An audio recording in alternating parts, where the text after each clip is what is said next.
messieurs, bonsoir.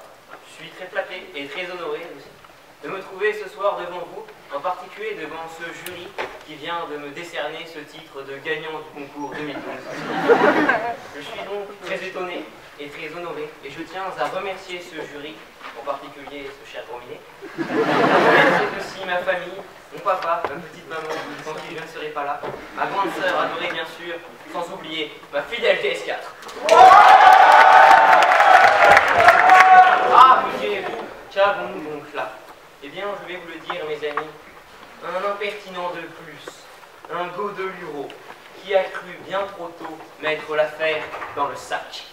Il sauriez déjà rejoindre tant d'autres avant lui qui, devant vos yeux ébahis, avaient mêlé excitation, joie, étonnement parfois, humide lamentation souvent. Il se voyait l'égal d'un certain espion aphone, dernière coqueluche en date de nos voisins outre-Atlantique, d'habitude si placide qu'elle artiste. Force est donc de constater que pour moi ce soir, l'affaire est loin d'être empaquetée. Mais n'ayez crainte, nous allons tous ensemble, sans tarder, y remédier. De pareilles réussites, il en existe pourtant. Voyez Scapin mener rondement son affaire. Lui qui mettait de galère en sac ce bon vieux Géron, pardonnez la douce redondance, ce même homme qui sortit fort engourdi de ce sac pour quelques coups de rame ou plutôt de bâton. Mais n'est pas Scapin qui veut, et certains en conçoivent une certaine impatience. Une impatience née bien sûr de ce désir inassouvi, de cette affaire inachevée.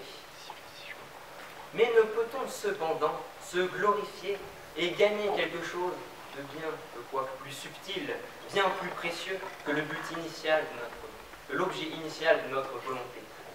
Cela, Rodrigue et Prouez, héros malheureux, ou bien peut-être des plus heureux du soulier de satin de Claudel, vous le diront mieux que moi, eux qui résistèrent par vents et marées à un amour interdit et qui s'en virent changer à jamais. Louis XIV lui-même, comme chacun le sait, fut un grand impatient, et il le dit, il a failli attendre.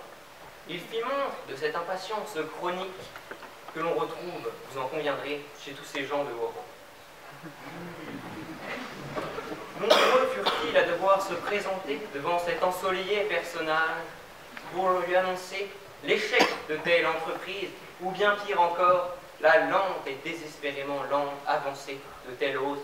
Ils devaient, en somme, se présenter devant le monarque pour vider leur sac. L'idée de ce temps qui passe, que mettre les choses à se faire, l'affaire a tombé au fond du paquet et lancé, et n'avons-nous pas là tout le paradoxe de l'affaire qui nous occupe?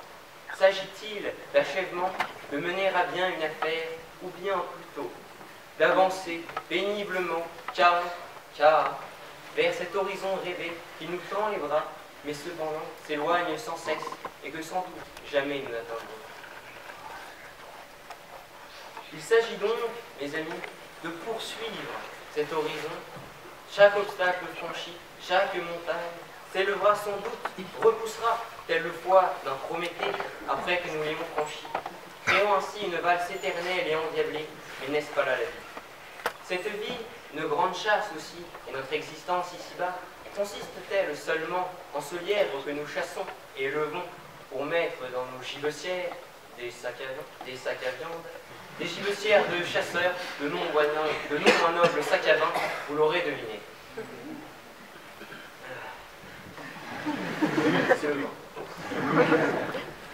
En somme, le fruit de cette poursuite n'est pas dans le lièvre que nous obtenons, mais bel et bien dans l'excitation qu'elle procure, les ruses qu'elle nous contraint de mettre en place. Parfois tant et si bien que contre tout bon sens, nous faisons d'une pierre deux coups, bien qu'ayant couru deux lièvres à la fois. Le stoïque Marc Aurèle ne vous a-t-il point appris que tout ce qui arrive, arrive bien? Il oublie cependant l'essentiel, nous le pardonnerons, car vous le savez, ils sont fous ces Romains. Cela, je le vois à vos yeux éveillés, vous le saviez, Goscinny nous l'a bien appris. J'ajouterai donc, pardonnez l'audace, j'ajouterai donc ce chemin qui relie les deux extrémités de cette route tortueuse. Dans cette audace, outre Danton, toujours d'attaque, Hugo me soutient, fort heureusement. Lui qui mena vers les sommets, par des chemins étroits, son Hernani. À ce propos, mon foulard est rouge, j'aperçois ici-bas quelques genoux. De grâce ce soir, point de bataille. Ainsi donc, ad Augusta, père Angusta, disais-je donc. Certains d'entre vous, je l'imagine aisément, s'y retrouveront mieux dans cette élégance à dire. Outre le bilinguisme, cet alexandrin a pour objet de vous montrer l'importance du chemin que chacun trace sous ses pas pour arriver à ce sommet qu'il s'est fixé, et souvent de la manière la plus malaisée. Mon sommet ce soir, vous l'aurez deviné, le fond d'un sac. C'est pourquoi je vous invite, pareil à des donjons en herbe, ce soir à vous essayer à la séduction. Délaissez le fruit de vos assauts répétitifs et passionnés pour ne plus vous contenter et savourer que le lent assaut, la pénible abdication de la personne aimée, jusqu'à l'apothéose finale, la mise à sac de la citadelle, objet de vos ardeurs. C'est un jeu cependant bien dangereux, notre Casanova en répondra, lui qui bien plus d'une fois, croyez-moi, dut à cette faiblesse quelques lourds coups d'escalation d'un cocu balourd, ou bien la lame d'un braquemar revanchard, d'une famille à la fierté, que dis-je, à l'orgueil bien haut placé. L'orgueil, le voilà sur le tapis, ce mot qui nous tente en embuscade depuis quelques phrases déjà. Nul moyen de faire machine arrière, et bien soit, parlons-en, il n'attend que ça de nous. Parlons de ces impudents personnages, ces gens suprêmement confiants, qui bien souvent mettent l'affaire dans le sac bien en avance. Au moins, à défaut d'être modestes, sont-ils bons pièges. L'orgueil, c'est l'écueil, des pléthores, des ports entiers d'hardis capitaines qui, à force de faire des plans sur la comète, en pérdirent le nord et oublièrent l'abysse qui s'ouvrait sous leurs pieds. Réglons donc son compte à l'orgueil qui en perd du temps et qui mérite, selon certains, la peine capitale. Mais après tout, nous sommes en démocratie. Avant de la mener à M. Guillotin, faisons-en le procès.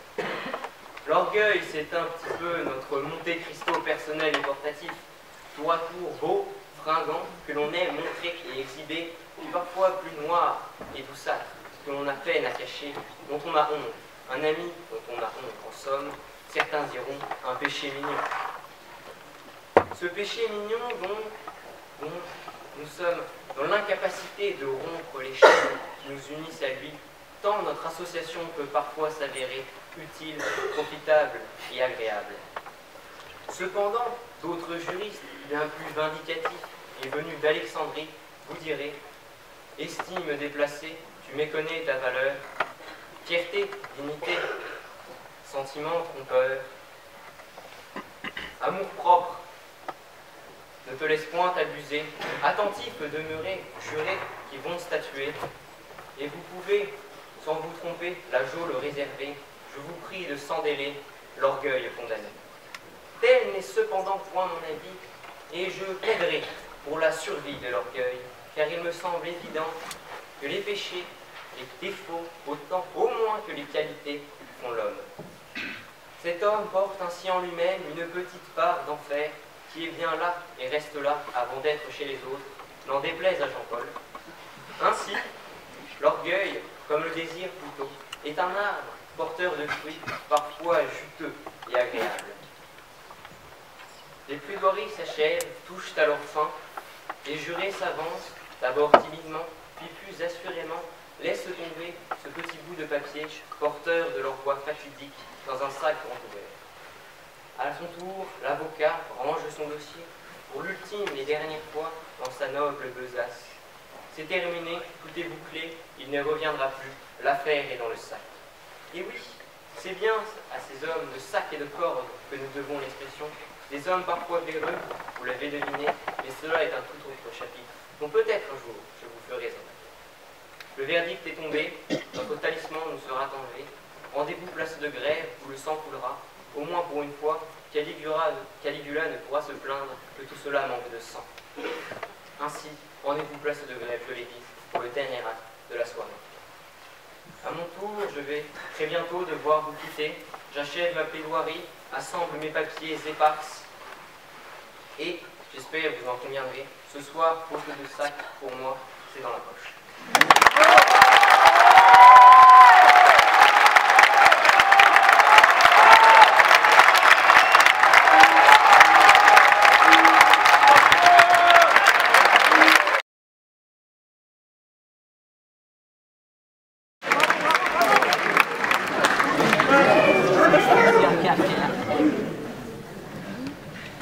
Tiens, il pleut.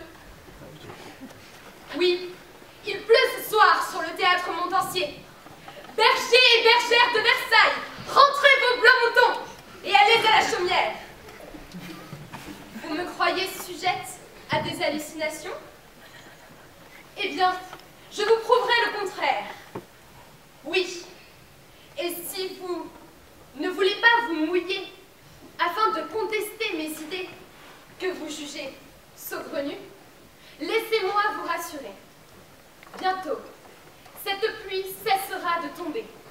Bientôt, le ciel retrouvera sa couleur bleue originelle. Oui, les caprices de la vie ne durent jamais. Et dès lors, vous pourrez vous exclamer avec joie: oui, les caprices, c'est fini! Ainsi, après la pluie, le beau temps.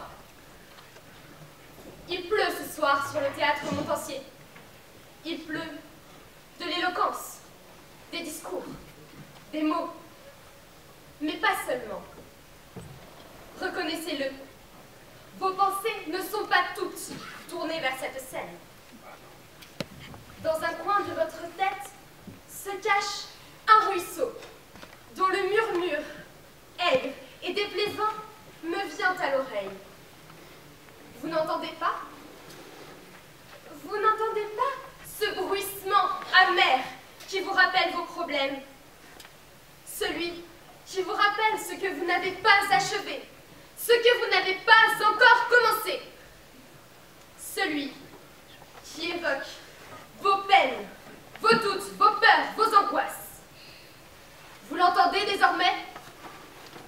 Oui, il ne pleut pas que de l'éloquence ce soir. Nous nous trouvons en ce moment même sous une pluie torrentielle de désagréments. Sauf qu'il pleut, cher public. Ou vous risqueriez de vous noyer dans les abysses de vos ennuis. À moins que vous ne vouliez un remède.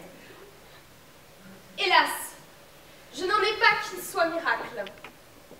Mais laissez-moi terminer ce discours. Peut-être y trouverez-vous l'esquisse d'un message d'optimisme et d'espérance. En effet, après la pluie, le beau temps. Si ce dernier tarde encore, le temps qui passe, lui, finira par venir à bout de cette averse. En effet, le temps fera son œuvre. Qui n'a jamais entendu cette phrase? Ces quelques mots que l'on prononce sans trop y croire. Une prière que l'on récite, que l'on répète avec ferveur, sans jamais vraiment la penser. Pourtant, nous ne pouvons nier les vertus que possède le temps. Tout en étant notre ennemi, celui qui nous dérobe ces instants que l'on voudrait éternels, il est aussi notre allié. Il est celui qui nous donne l'opportunité de grandir, de mûrir. Celui grâce à qui nous pouvons avoir des projets, imaginer un futur, confectionner des rêves pour plus tard les réaliser. Sans lui, nous serions prisonniers d'un présent qui ne nous convient pas toujours, figés dans notre médiocrité, ne pouvant acquérir ni expérience, ni savoir-faire. Force est de constater qu'au temps, rien n'est impossible, et que grâce à lui, les caprices de la vie ne durent jamais. Tout comme ceux de la météo. Oui, malgré les cataclysmes, il y aura toujours une voix pour annoncer la trêve. Une voix suave, annonciatrice de fêtes et de levées de soleil. Celle d'Evelyne Delia, véritable chant d'espoir après les sombres et tristes nouvelles du journal de 20 heures. Je voudrais, à ce propos, rendre un hommage ce soir. Ayons une pensée pour ce peuple qui espère encore, ce peuple qui se bat toujours. Ayons une pensée ce soir pour nos chers amis, les Bretons, dont nous admirons la force, le courage et la patience avec laquelle ils affrontent vents et marées. Comme eux, gardons espoir, affrontons les tempêtes et les ouragans, tout en gardant espoir que le calvaire prenne fin. L'avenir sera meilleur, cher public. Après la pluie, le beau temps. Au lieu de nous lamenter sur notre sort, tirons profit de nos expériences et de nos mauvais pas. Ne retenons que les bons côtés. En effet, on apprécie mieux le soleil après un hiver dur et vigoureux. On ne connaîtrait la valeur du bonheur si nous n'avions connu son contraire. Ne sommes-nous pas admiratifs devant ces gens qui ont traversé 1000 épreuves et qui se relèvent pourtant avec une force inébranlable, presque surnaturelle? Savez-vous pourquoi ils sourient encore? Pourquoi ils n'ont de cesse de se battre alors que tout s'abat sur eux? C'est qu'ils savent, oui, ils savent qu'après la pluie, le beau temps. Comme eux, gardez espoir, cher public. Bientôt, cette pluie cessera de tomber. Bientôt, vous vous noierez dans un océan de lumière, de bonheur, de satisfaction. Et je m'adresse à vous ce soir, mesdemoiselles, mesdames, gentes féminines de ce jury. Gardez espoir, oui, j'ose croire qu'un jour, vous aussi, vous pourrez chanter avec joie « Hallelujah, it's raining men !»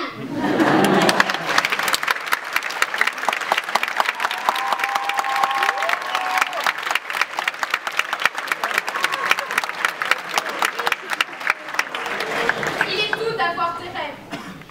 Après la pluie, le beau temps. Mais je ne vais pas passer le reste de cette soirée à vous parler de la pluie et du beau temps. Non. D'autres sujets attendent encore, cher jury. Cependant, je voudrais que ce soir, chacun d'entre vous ne retienne qu'une et unique phrase. En effet, comme Romain Gary le disait, il vous faut toujours croire en une logique secrète et souriante, dissimulée aux recoins les plus sombres de la nuit. Cette logique est la clé du bonheur des hommes, puisqu'elle est la clé de l'espérance même. Enfin, pour vous remercier de votre attention, je me ferai voix douce, suave, prometteuse. Oui, pour vous, ici ce soir, j'ose prévoir l'impossible, l'insensé. Pour vous, ici ce soir, j'ose prévoir un orage ici même, au beau milieu du théâtre Montancier. Pour vous ce soir, j'ose prévoir un tonnerre d'applaudissements.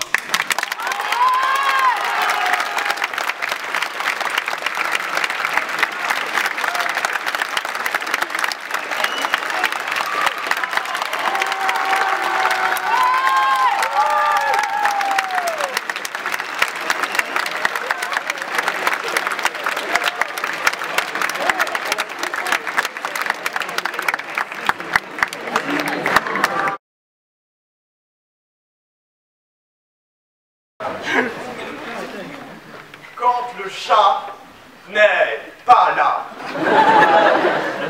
Voilà un sujet bien méchamment minou. Mais surtout bien imprudent de parler de chat à un public de parachat. Que dis-je de chat? Sans aucune compassion pour les souris que l'on torture sur scène. Aussi, pour que ces molosses baveuses et autres adolescents boutonneux tendent l'oreille, vais-je aborder ce sénile dicton par les mots de Descartes. Du fond de son vieux lit, le vieux René écrivait.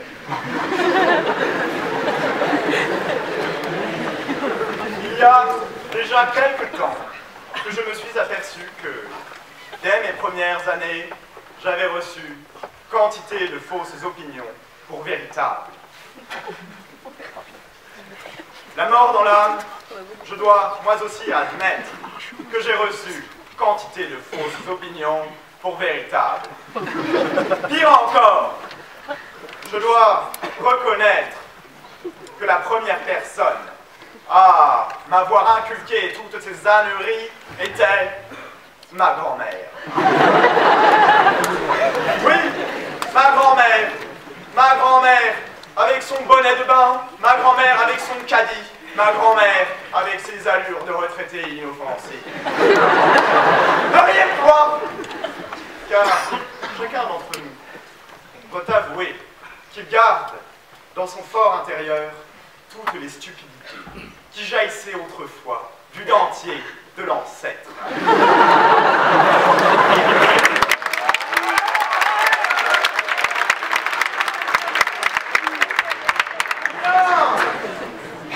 De corrections avez-vous reçu au nom de vertus infondées? Combien de blâmes? De combien d'adages insensés vos grands-mères vous ont-elles avisé? Combien de fois enfin vos grands-mères vous ont-elles cité un stupide dicton? Si aujourd'hui, le credo du troisième âge se nomme carte vitale, c'était bien plus folklorique. Et le chouchou proverbe de ma grand-mère demeurait alors « Quand le chat n'est pas là !» Et notez que je refuse de terminer la phrase. Je refuse d'achever ce proverbe qui, comme tous les dictons de nos anciens, n'est que foutaise. Point de sonner danse en l'absence du chat. Quand, il y a 30 ans de cela, on vit un certain chat s'en aller, ce furent les ayatollahs qui dansèrent. Bienvenue en Iran, remédie ses états de santé, Grominer l'avait remplacé.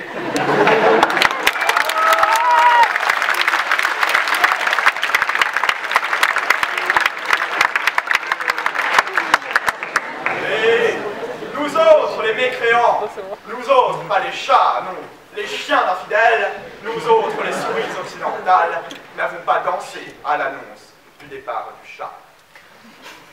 Quoi qu'il en soit, avons-nous déjà dansé avec un vrai plaisir lorsque le chat n'était plus là, lorsque l'enfant est absolument certain de ne pas être puni?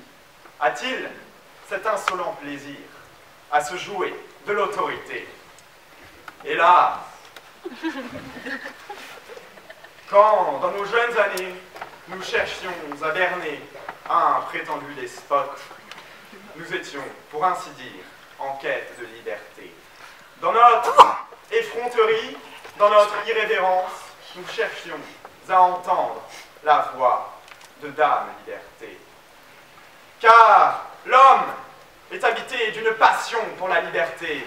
Il porte en lui ce souffle ardent que ni le temps, ni le corps, ni la servitude ne peuvent éteindre.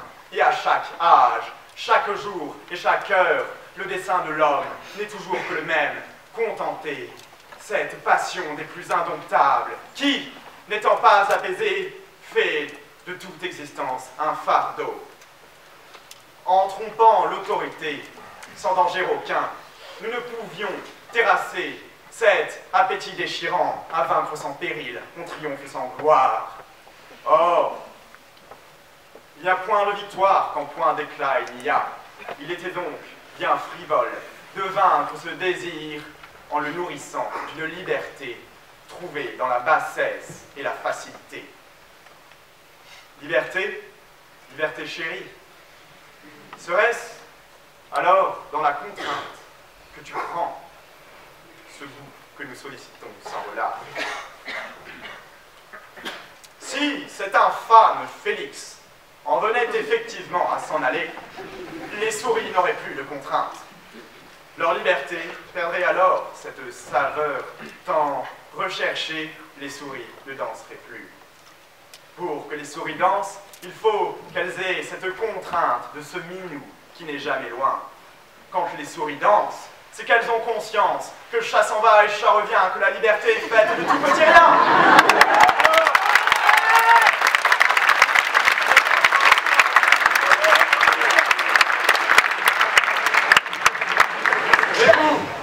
Les chers pachas avaient compris que la liberté n'est épicée que quand il y a la présence d'un carcan. Mais, ô Dieu, dirons-nous que c'est cela notre liberté, un vulgaire concubinage entre cette passion et cette contrainte, un concubinage entre souris et chats, un concubinage, apprenez qu'à Versailles, on se marie.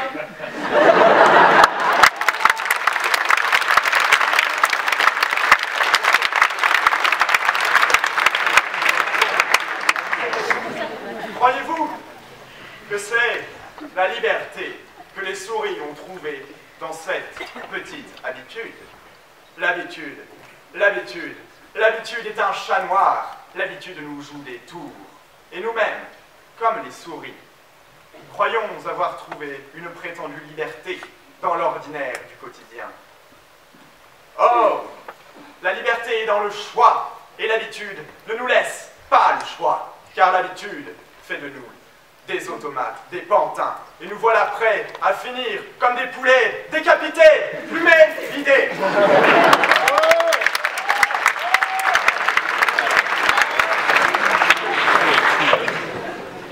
Examinez, creusez, scrutez, ou plutôt prêtez l'oreille aux coutumiers. Vous n'y entendrez pas la voix de la liberté. La liberté teinte dans l'action, la liberté résonne dans le combat. Il est évident que professer ce genre de thèse révolutionnaire en portant une cravate rouge, c'est courir le risque de passer pour un populiste marxistoïde ou autre facteur d'obédience trotskiste.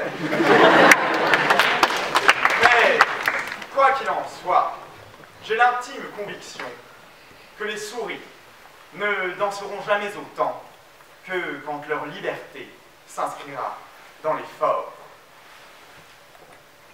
Voir 100, voire 1000, voire 1 million de souris se soulever et être réprimées, voir en ce moment même ces hordes de souris se révolter contre ce mistigris qui tient la Syrie d'une main d'acier, voir ces nations, ces peuples, tous ces hommes se soulever et être réprimés, ça n'est point voir le visage de la servitude, c'est bien au contraire entendre la liberté gronder dans la marche et l'engagement.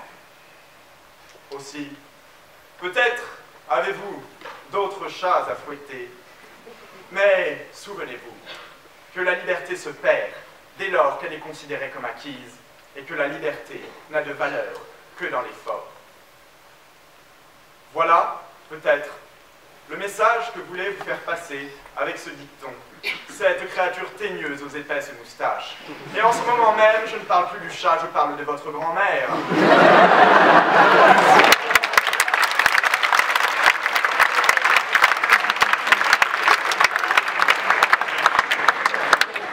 Par révérence, autant que par insolence, je dois tout de même conclure en assénant le coup final à ce chat. Et franchement, miaou!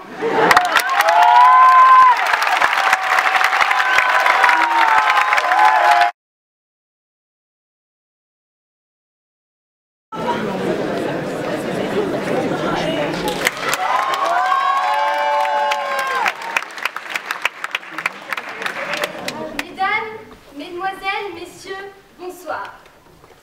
C'est à moi qu'incombe désormais la rue de tâche de vous divertir, et c'est ainsi que sur la lancée de mon camarade Adrien, les animaux seront mes meilleurs alliés pour vous convaincre ce soir. Mais cette fois, ni miaulement, ni ronronnement dans mon discours. En effet, je préconise le retour à la terre, au secteur primaire et aux bêtes vigoureuses. La ferme et la basse-cour seront ce soir les lieux de la plus grande rhétorique. Tout comme peut l'être parfois le salon de l'agriculture, où au milieu des gloussements et des meuglements, des fromages coulants et des boudins d'antan, on sait se faire éloquent. Qui ne se souvient de la véhémente apostrophe adressée à un représentant de la plèbe, voire de la glèbe, par un illustre tribun, deux points, je cite, ouvrez les guillemets, « Casse-toi, pauvre... » Mais revenons à nos moutons et à leurs acolytes. Parmi eux, le coq. Crête flamboyante, démarche majestueuse, œil vif et conquérant, prête à rallier à lui toutes les poules de la basse-cour. Face à lui, Monsieur l'âne prend garde aux abeilles et bouge ses oreilles. Il ne sortira de son pré que lorsque les poules auront des dents.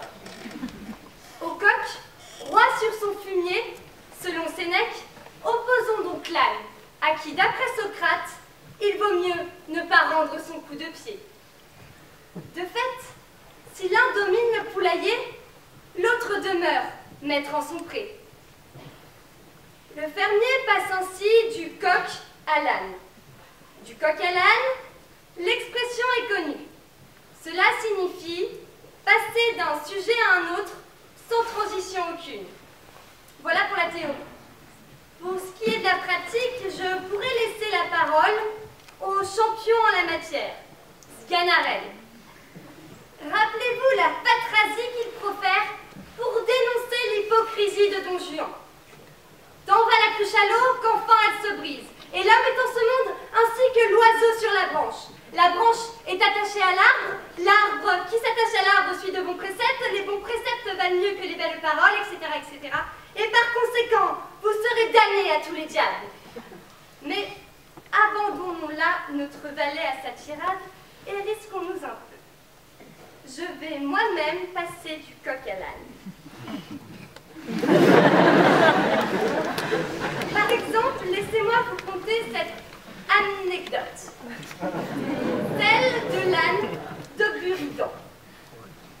Celui-ci était affamé et assoiffé dans les mêmes proportions, et placé à égale distance d'à sa droite un seau d'eau, et d'à sa gauche, et n'y voyez là aucune connotation politique, d'un sac de farine. Avait-il plus soif ou plus faim? Cette question, cher public, l'âne se la posa tant et plus que d'indécision il mourut. Au reste, il aurait pu s'en sortir. Pour cela, encore eût-il fallu qu'il mangeât un coq ou qu'il bût du vin, ce qui tout naturellement eût donné un coq au vent. Mais, trop bien nourri, notre âne eût terminé comme coq en pâte, ce qui est pour le moins cocasse. Ainsi pourrais-je continuer de m'égarer, mais trop fort est le risque de vous ennuyer. Tâchons donc de regagner votre confiance. Cessons ce coq à l'âne indigeste. Et je vais désormais, dans un souci de bonne dialectique, vous démontrer que cette expression recèle des significations qui ne ressortent en rien du hasard. En effet, cher auditoire, quel motif poussa donc cet anonyme du XIVe siècle à unir les deux animaux? Quelle relation mystérieuse, sulfureuse, nos deux compères entretiennent-ils pour qu'on les coquine ainsi? Et que se trame-t-il donc, une fois la nuit tombée, dans nos énigmatiques poulaillers? Loin de moi l'idée de vous entraîner sur des sujets que la morale réprouve et que ma pudeur hurle de terre. Mais allez, c'est trop tentant, je vais quand même élucider ce que le coq traficote avec l'âne. Ainsi, pour vous montrer que du coq à l'âne, il n'y a qu'un pas, les exemples, cher public, ne me manquent point. Pensons tout d'abord à notre équipe de football favorite. Celle qui provoque en nous euphorie, liesse et émotion.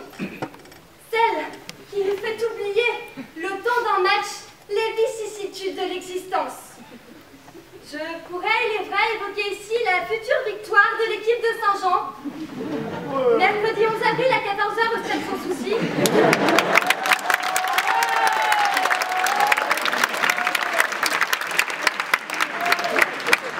C'est la propagande CVL. Mais vous l'avez deviné, mon but, est ici de relater l'épopée des Bleus lors de la Coupe du Monde 2010 en Afrique du Sud. Arborant fièrement le coq gaulois sur leur maillot, ils abordent sereinement la compétition sous la houlette de Raymond. Pourtant, cher public, c'est le drame. Et 1, et 2, et 3 matchs sans victoire. Notre équipe, éliminée, quitte le tournoi exsangue et meurtri. Et le général de s'exclamer, la marée en se retirant découvre soudain le corps bouleversé de la France.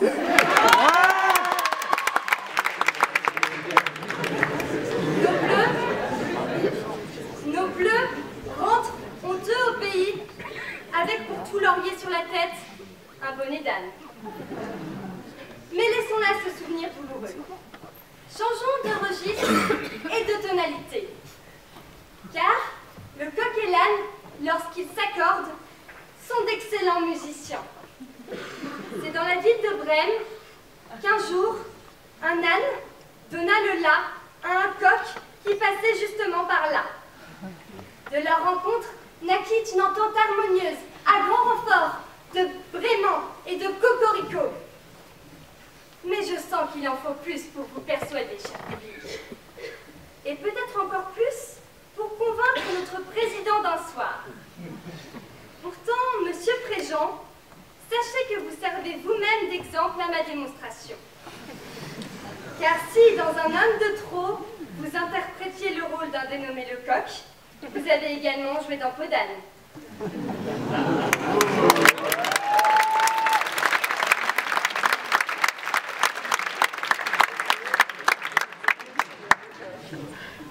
Pour achever mon exposé, il me faut un ultime exemple. Et c'est justement en allant prier pour le trouver que le ciel m'a aidé. Ainsi, mes très chers frères, c'est dans l'évangile de ce dimanche des rameaux que je retrouvais mes deux acolytes. Ainsi, lit-on dans l'évangile de Saint Marc, allez au village qui est en face. Vous trouverez aussitôt un petit âne sur lequel aucun homme ne s'est encore assis. Détachez-le et amenez-le-moi. Et si l'on vous dit quelque chose, vous répondrez que le Seigneur en a besoin. Le coq, ensuite, au chant duquel Saint Pierre prend conscience de son reniement. Et si être chrétien, ce n'était pas finalement passer du coq à l'âne?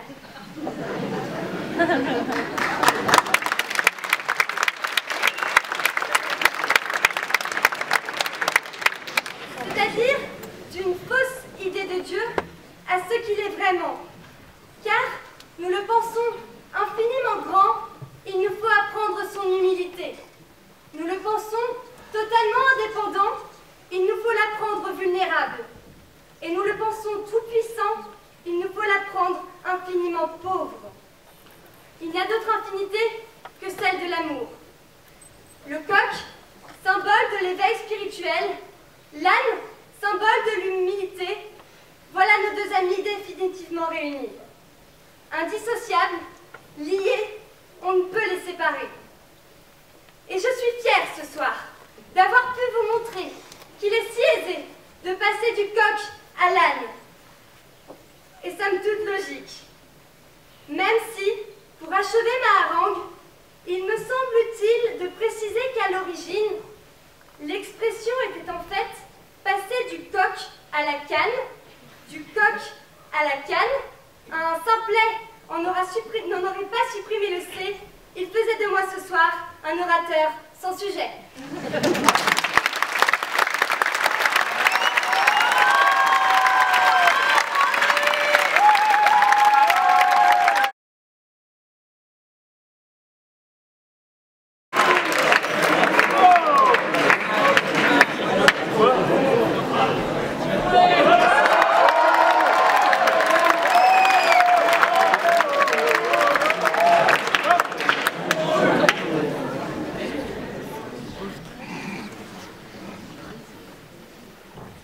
Par le pouvoir de la vérité, j'ai de mon vivant conquis l'univers. Quoi de mieux qu'une citation de Dante sur la vérité pour entamer un discours? Quoi de mieux, je vous le demande? Mes très chers amis, en ce temps d'élection, ce printemps d'élection, devrais-je dire, où nous voyons chaque jour fleurir de nouveaux discours, j'ai souhaité aujourd'hui que vous en écoutiez un qui soit empreint de vérité, de sincérité, en somme. Cependant, j'ai de surcroît l'envie de vous parler d'une vérité particulière, la vérité sur le concours d'éloquence. La situation est grave, mais pas désespérée. C'est l'illustration type, le résumé du cheminement intérieur d'un prétendant au concours d'éloquence, depuis son inscription jusqu'à la scène, depuis ses tendances premières au désespoir, la situation est grave, jusqu'au soupçon d'optimisme qui viendra nuancer le tout, la situation est grave, mais pas désespérée. Aussi, mes chers amis, je vous propose aujourd'hui un voyage, une immersion en 6 étapes dans l'esprit d'un prétendant au concours d'éloquence. La première fois que le candidat se rend compte que la situation est grave, c'est lorsqu'il vient juste de rendre son bulletin d'inscription. Grave est la situation, en effet, car il s'est rendu compte qu'il devait parler avec éloquence. Étonnant constat, me direz-vous, et pourtant, parler avec éloquence, peu savent réellement ce que c'est. Cette ignorance semble universelle, touchant jusqu'au dictionnaire lui-même, pour qui l'éloquence, c'est, je cite, être éloquent.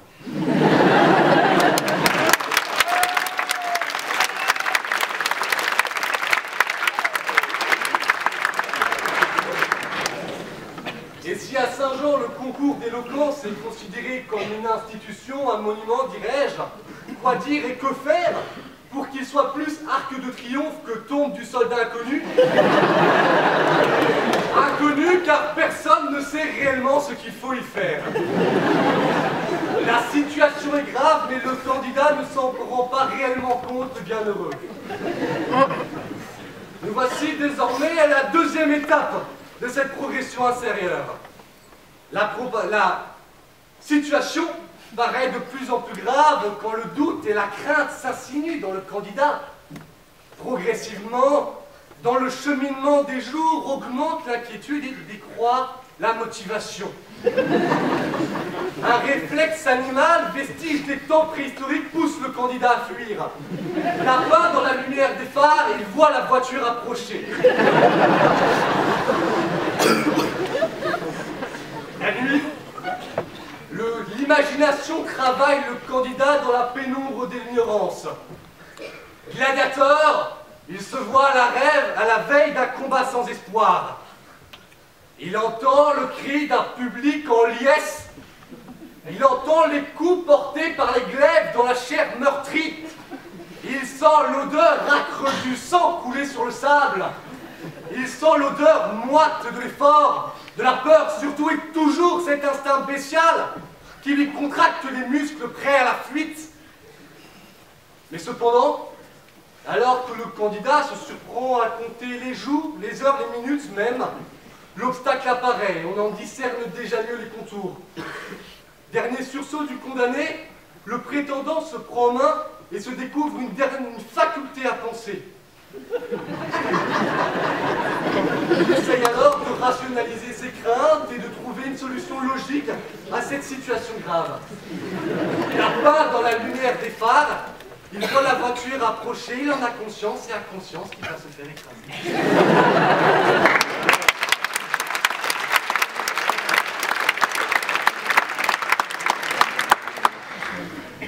La troisième étape est le paroxysme de la gravité de la situation. Le candidat a tiré son sujet. Un stress qui submerge tout vient couler dans ses veines, un flot d'adrénaline qui rompt toute rationalité. Le seul objectif du candidat est de survivre. Le compte à rebours est déclenché, l'inspiration n'est pas là, elle a disparu. Le stylo se noie dans l'écume blanchâtre de la page blanche. Comme une souris en cage, le candidat se retrouve enfermé dans les barrières du sujet et tourne en rond. Mais cependant, le temps aide et l'animal se calme. Le candidat se rend compte qu'un mot est porteur de sens. Et que du sens dans une phrase crée des idées.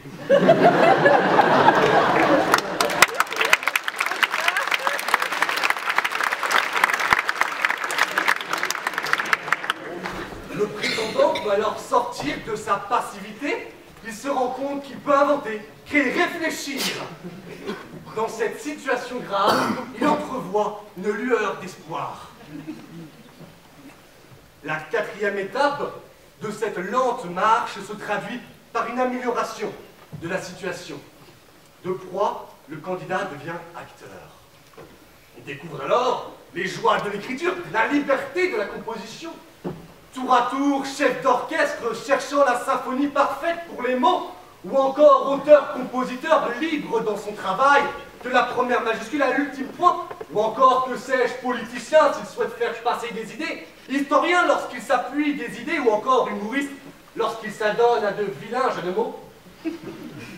La situation n'est plus très grave, elle paraît moins désespérée.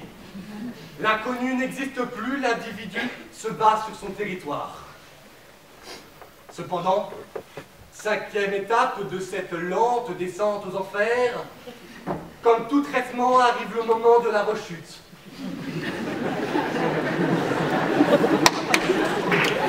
La situation est grave mais pas désespérée, avait-il eu pour constat à la quatrième étape. Là, devant la scène, le candidat souhaite effacer le « mais pas ». La situation est grave mais pas désespérée devient alors la situation est grave et désespérée. La situation redevient très grave. Et enfin, ultime étape de cette autopsie, la sixième étape se traduit par cette affirmation claire, bâtie sur du roc. La situation est grave mais pas désespérée.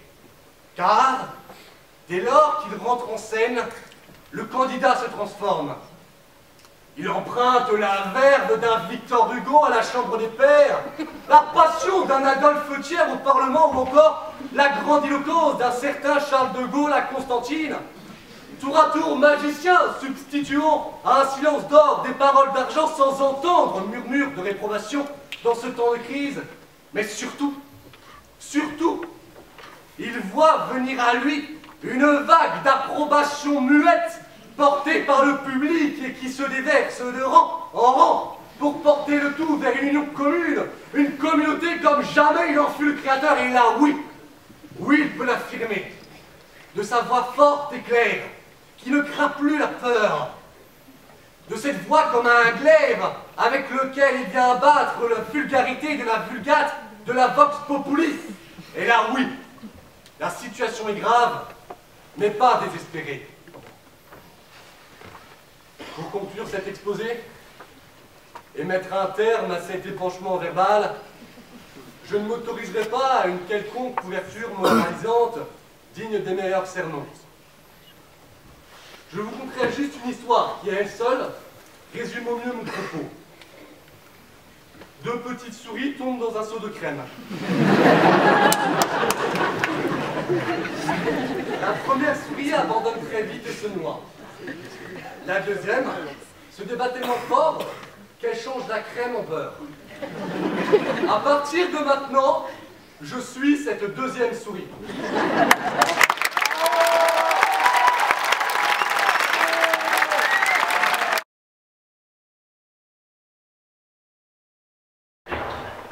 dernier à monter sur scène te salue.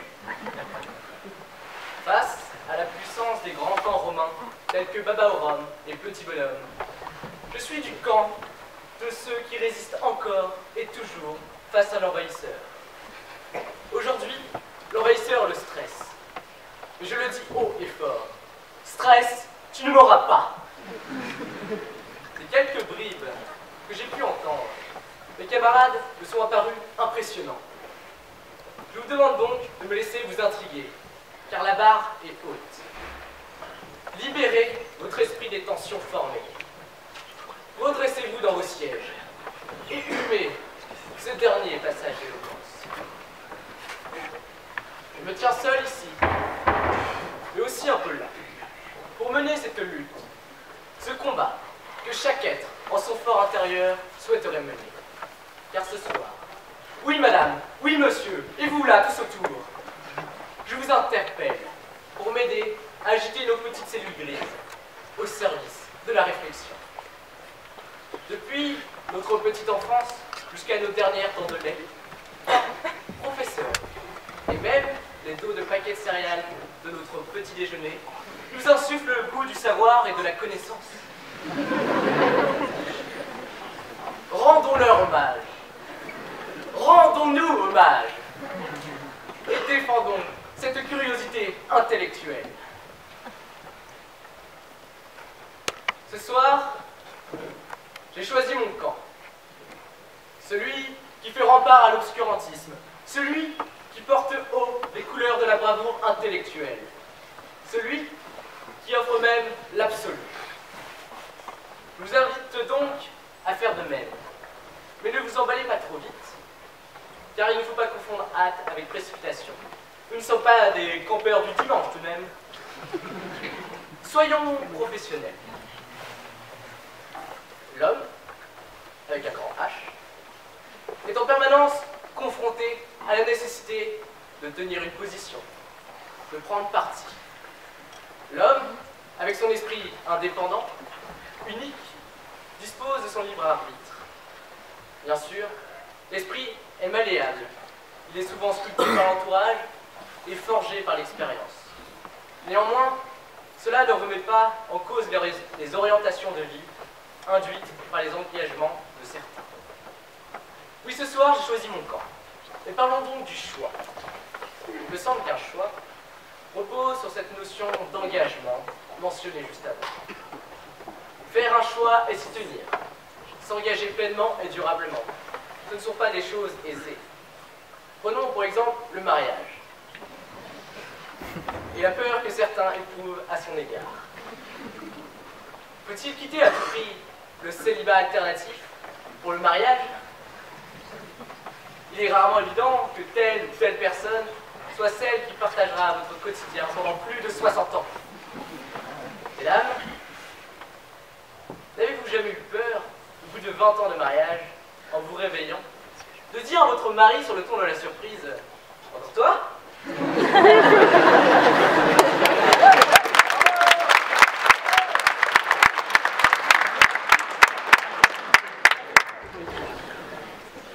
Oui. Pour certains, le mariage apparaît comme une restriction de la liberté. Or, le véritable choix suppose un être libre et capable de s'affranchir de son conditionnement. Bon, personnellement, je n'ai pas encore d'avis expérimenté sur la question. Cependant, mesdemoiselles, je suis ouvert à toute forme de restriction de liberté.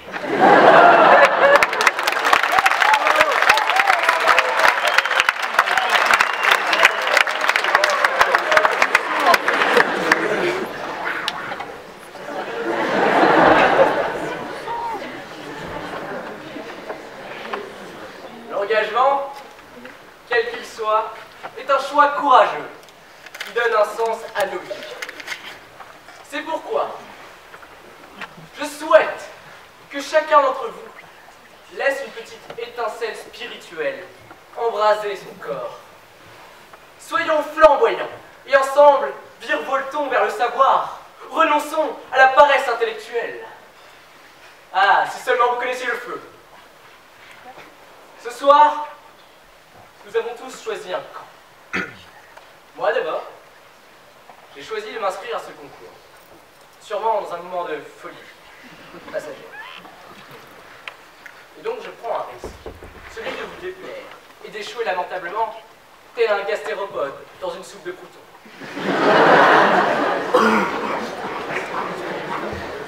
Tout ça pourquoi, je vous le demande.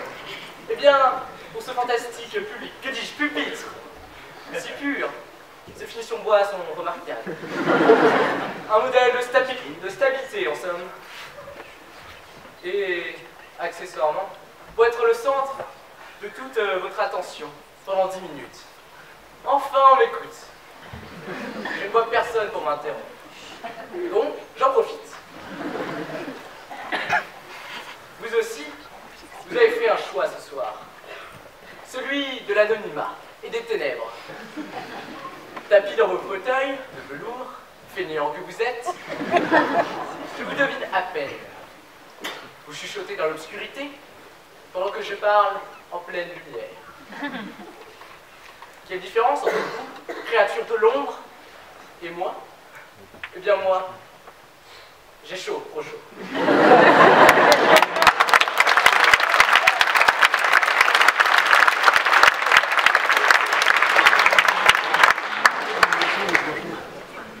Bref, continuons. Il est parfois difficile de choisir son camp. Prenons un élève moyen, par exemple. Il mélange l'inactivité totale avec la semi-activité intellectuelle. Son corps, flasque, est enfermé en classe. Mais son esprit, vif, agaçant. Il somnole en cours de français. Sombre dans un épais cauchemar pendant l'heure de mathématiques. Finalement, se réveiller, heureux, en cours de latin.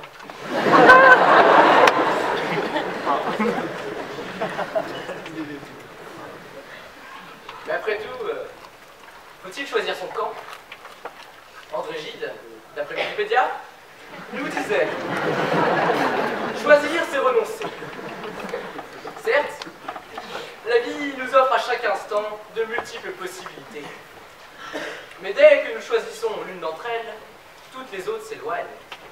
Un seul choix, et le champ des possibles se restreint immédiatement. On a l'impression d'entendre les portes claquer en se refermant violemment. Vous voulez des exemples? Ne sommes-nous pas tous confrontés, dès l'aube, à des choix cornéliens? Thé ou café? Chaise ou tabouret? En fait, on a souvent que l'embarras du choix. S ou ES? Fromage ou dessert? Le rouge ou le noir? Jean-Luc ou Marine?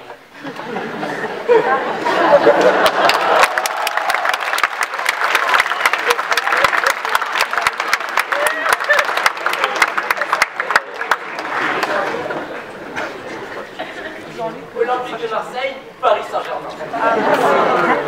Donc quand tu choisis, je n'aime pas le football.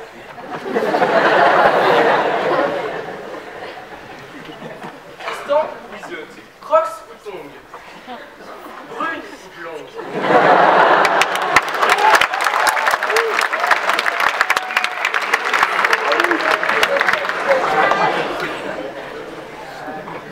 Être ou ne pas être devant vous ce soir? Finalement, choisir ne serait-ce pas fermer son esprit et toute sa vie à une multitude d'autres possibilités? Certes, mais ne jamais choisir, on n'avance pas et l'on se retrouve à subir les événements sans jamais être acteur de sa vie. Comme tous ces bovins qui regardent les trains passer sans ne jamais monter. Dans mon cas, même si je choisis d'aimer la lumière intellectuelle, cela ne m'empêche pas de l'éteindre de temps à temps pour profiter d'un moment de complète idiotie. Par exemple, réduit à l'état de légume devant un film stupide. Comme un être lambda, j'aime me laisser étonner par le quelconque, l'anodin, le futile, ce qui, somme toute, est parfois bien agréable. Il y en est sûrement de même pour vous. Rien de tel que de se laisser porter par un fauteuil et rire de temps à autre à une blague d'une finesse sujette à caution. Ne culpabilisez pas pour ça. Cela fait partie intégrante de votre rôle de public. Parfois, malheureusement, ce n'est pas nous qui choisissons le camp, c'est bien le camp qui nous choisit. Nous pourrions partir dans des délires utopiques, où chacun pourrait vivre sa liberté avec ses choix. Mais, si on prend un exemple, dans les années 70, avait-on pu voir nombre de doux et moins doux rêveurs choisir le camp en allant, avec leurs barbes et leurs moutons, occuper le camp militaire de Larzac? Mais de la réalité, la dure. Il arrive, pour diverses raisons, que du fait d'une liberté restreinte, le choix s'impose par la force des choses. Tous, à des degrés divers, nous sommes conditionnés par notre histoire et notre culture, mais aussi notre éducation. La capacité d'opter pour la liberté est faite de discernement et de volonté. Au sein des contraintes que nous subissons, il m'est même arrivé de ressentir que c'est peut-être cette liberté que nous essayons de découvrir, cette liberté qui permettra de choisir, et pourquoi pas, ne pas choisir son camp. Dès lors, constatant que tous n'ont peut-être pas le courage de se dresser pour se saisir de ce droit qu'est la liberté, il faut que nous pensions et agissions en connaissance de cause, pour ne pas imposer de façon injuste notre camp. Nous nous posons par nos paroles et nos actions en régisseurs de la liberté. Montrons-nous dignes de ce devoir et portons haut l'étendard de la liberté. Et maintenant, calmons nos ardeurs. La nuit avance, je sens vos paupières lourdes, la bouche est sèche, mes mots se tarissent, et j'ai une furieuse envie de pouvoir tester vos fauteuils.